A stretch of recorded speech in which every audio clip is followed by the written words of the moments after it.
For this video, we will be taking a look at the state of Benoit Saint-Denis.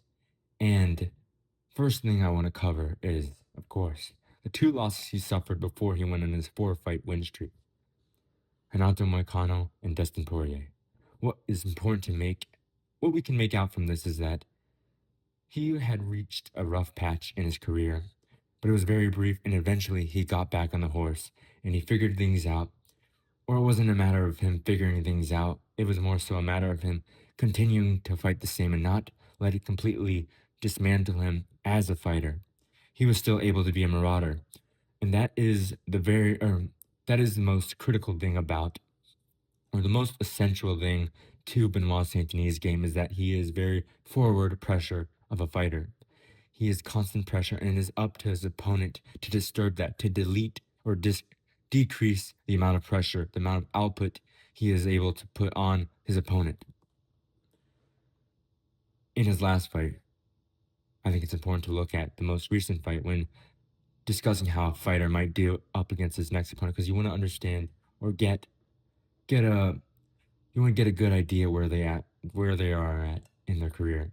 In this fight, there were moments early on where Dan Hooker did try to destroy or decrease that pressure. And what he did to do that was body kicks. Body kicks, it's one thing when you get hit up in the head, you get dazed a bit, and you kind of lose your wits. You're not sure exactly where everything is. Things don't make sense. You can't make things out. Punches start to appear in slow motion, yet they come before you even anticipate them or before you can even see them coming because you're so dazed and everything's unclear. But body shots, they push you backward. They make you scream in agony like Marab against Peter Yan. And another thing about Benoit is when he goes for his takedowns, when he goes for double legs, when he targets the legs and tries to get under his opponent's butt, what he tends to do, although he does step in initially, he's so slow, he lags behind, and unfortunately that means he dips his head in, and in this fight, Dan Hooker made him pay for that by trying to lock up a guillotine. But Benoit Saint-Denis is not limited in how he fights. There are multiple options for him and how he can get the game to the ground. He can take his opponent down in different ways. He doesn't have to go for a double leg. Of course, that's what he would like to do. He would like to add forward pressure and strike up top. He likes to throw a rear hook to the body or a rear straight to the body a bunch of times. It lags. Everything lags behind, and I'll touch upon that. We'll touch up on that, but for now, let's talk about various takedowns he has in his arsenal. He has a hip toss.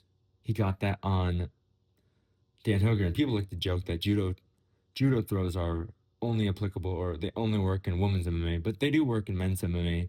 And Benoit Saint-Denis is a great example of that. When the double leg doesn't work out, when he can't get lower body takedowns in, he'll go for upper body takedowns. Another thing would be the trip. He tripped out his opponent. Of course, you can't make it on this picture because Erdine is standing in the way, but he got his leg, he laced it around him, and then he tripped him and took him to the ground. But he's not limited to options only standing up, only in the clinching scenarios up. When they're both him and his opponent are standing, he also can do or get to work on the bottom. Not on the bottom, on the ground. He prefers to be on top. This is a dominant position for him because there are multiple options here on how you can end the fight.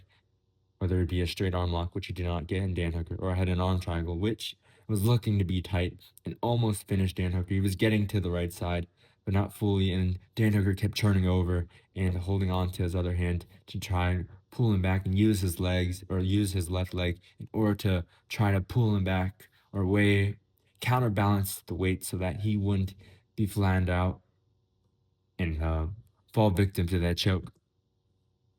And ultimately is the finish. How he ended the fight, which would be through ground and pound, because although he has those things in his arsenal, Dan Hooker was putting up a good fight, but he had different methods to put him out. And the best method, the one thing that works, because Benoit Saint-Denis is a go-getter, he is putting on that pressure immediately and trying to finish the fight in as quick of a fashion as possible. He will go for a ground and pound. He will land elbows on top, and he will ultimately finish the fight. course, it's difficult for him to get here initially, or it can be, depending on how his opponent is or where their strikes meet his strikes, because you have to understand an important thing that I touched up on early on is that he lags behind his opponents almost, or he lags. The way he strikes, it lags. It is mesmerizing. It is lulling, but at the same time is very lively because he is going out there trying to sit you on your bum. And unfortunately for Benoit Saint-Denis, although he has all these tools in his arsenal, what he doesn't have is speed. But that can also be a good thing because people get lost in it. It comes at you at a slow pace. You can't quite anticipate it because it doesn't come when you would expect it to be there. So he is able to get his game plan on. But unfortunately, that pace that also carries over to him trying to take down his opponent. And like you saw earlier, right here, when he was going for the double leg, he did step in initially, but eventually it didn't. He wasn't able to catch Dan Hooker right away. He wasn't able to close the distance quick enough, so he had to follow up with another step. But unfortunately, he was already leaning down, and Dan Hooker could cinch up that guillotine. So there's trade-offs to this. It allows him to go the fight or go the distance and really have only one weakness because he cannot be disturbed by punches to the face. He has to have the wind knocked out of him in order for him to back off. Really. I mean, you can sit him down. He does eat punches. He ate a few punches from Dan Hooker, and it did seem like the lights were about to go, but then he clinched up and put on his type of game plan, what he does best, which he fought in the clinch and then locked up different positions. He was able to get an overhook, grab his elbow, or a body lock, or over and under, those type of things, and ultimately make it something work, trip him out, judo toss, whatever, and finished it on the ground. Tried to get different looks, wanted to finish the fight, kind of matching up to what Arman did against Dan Hooker, kind of following the trajectory of Arman's career in a way, although it's a bit spaced out, because Arman also finished Benil Dariush early on in their fight, and also he finished Dan Hooker. That was the last fight besides this fight that Dan Hooker had, where he fought Arman, and he did lose by arm triangle.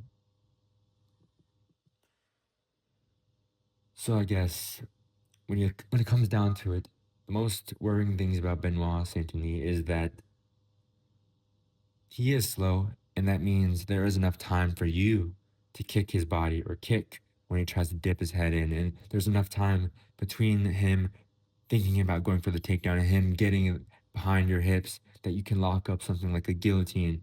You can make him pay for a lot of things because he's slow and he's very forward and he leans over and he ends up falling into positions here and there. So that is a bit worrying when it comes up to his matchup with Paddy the Batty Pimblett. We'll see how things work out because I know Paddy likes to kick a lot. So that could be a very useful tool to keep or prevent Benoit from enforcing his type of game. So after all of that, like, subscribe, comment. If you like cats or Oreos, like the video.